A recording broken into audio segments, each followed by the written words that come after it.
23 past the hour. Joining us now to talk more about this issue, Professor of History at Harvard University and Senior Research Fellow at Oxford and Stanford University, Niall Ferguson. In the latest issue of Newsweek magazine, he outlines and then argues against 5 reasons Israel should not attack Iran. Shall we go through them, Neil? Some double negatives there. Neil, obviously a lot of policymakers concerned about a possible attack on Iran after a decade of war.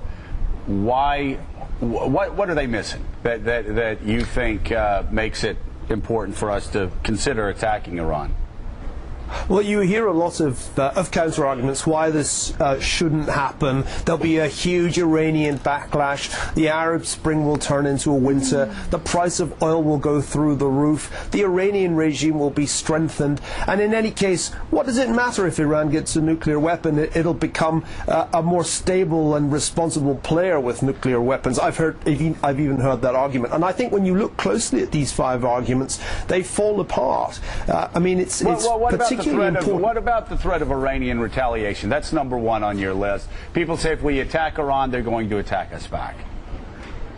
Well, the thing to remember is that assuming the United States does not leave Israel in the lurch, there's already a huge amount of naval power converging on the Strait of Hormuz and the Persian Gulf region.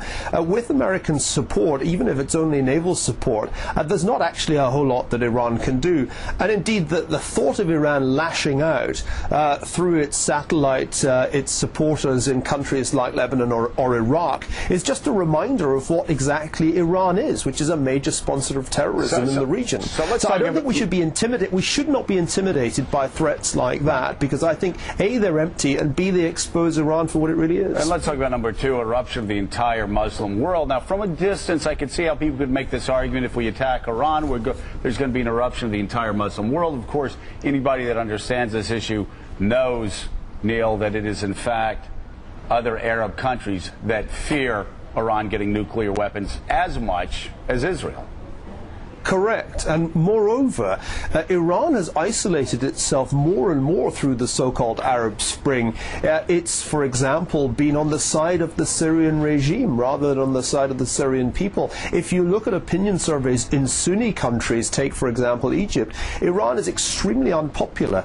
So although there might be some crocodile tears shed, that's always the case when Israel takes any action, in reality, not many people in the non-Shiite world give a hoot about Iran. And indeed, the Saudis, who are key players in this for a reason we're just going to come to, the Saudis have been encouraging the Israelis to take action. The last thing the Saudis want is a nuclear-armed Iran.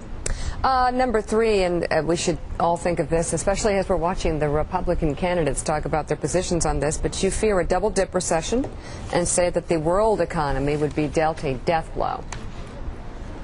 Yeah, I mean, you've got to imagine what the impact would be on the price of oil. It would certainly go up. We know that because even rumours of the Strait of Hormuz being closed had that effect briefly just a few weeks ago. But remember, although things may be picking up here, and I emphasise maybe because I don't share your enthusiasm for this unemployment number, Joe, although they may be picking up in the US, they are not picking up in Europe. They are not picking up, actually, even if you look as far afield as China. There's a lot of downward pressure on commodity prices right now. So I don't think the spike in oil prices would be catastrophic. And with the Saudis basically on side, they have the capacity to counteract any spike in prices. So I don't think this is the kind of economic death blow that some people say. Professor, it's Willie Geist here. Good to see you this morning. As we look at a couple more on your list, theocracy's new legitimacy, responsible nuclear Iran. I think you would agree that in the United States, the stomach for war is not what it was, say, 10 years ago after what we've been through in Iraq and Afghanistan. So for the American people watching this, how would this play out in your mind? Let's say Israel, for example, went in first. What would be the United States' role and what would happen next? Well, we've already seen President Obama's preference for being in the back seat of the car in the case of intervention in Libya. He's certainly not somebody with George W. Bush's appetite for military action. And remember, we're seeing the very rapid abandonment of the Afghan operation just months after the Iraq operation was essentially closed down. So you can't expect President Obama to be enormously enthusiastic when the chairman of the Joint Chiefs tells him that the Israelis have launched staged airstrikes, which I think is perfectly plausible at some point between now and November. On the other hand, if you're Obama, do you really want to step aside? And the problem is, without American support, the Israelis cannot achieve, I think, their military objective and can't necessarily cope with the Iranian backlash. If the US steps aside, then I think that will be extremely disruptive, and it will also make Obama look just a little bit more like Jimmy Carter than he currently does. So my sense is that he will reluctantly have to support the Israelis if they take action, and I think that's what the advice will be from his military commanders. And the American people, given a choice between inaction and a disaster and coming in on the side of Israel, are likely to go for option number 2. Think of what that might mean also politically. You guys love thinking American domestic politics. This will be the hugest call of the Obama presidency if the Israelis take action. He's got to make up his mind very quickly, not only about the geopolitics, but about the politics. Professor, I'm confused though about what you think the best and worst case are of how Iran would react if attacked.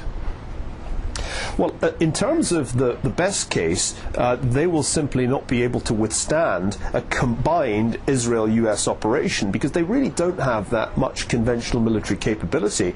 Best case, obviously, is that airstrikes will be successful in setting back their nuclear program.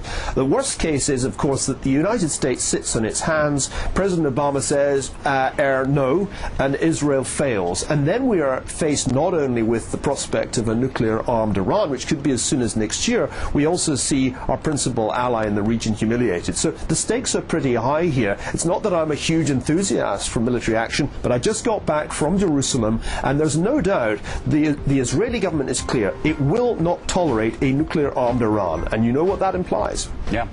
Neil Ferguson, thank you so much. Your article in the new issue of Newsweek magazine.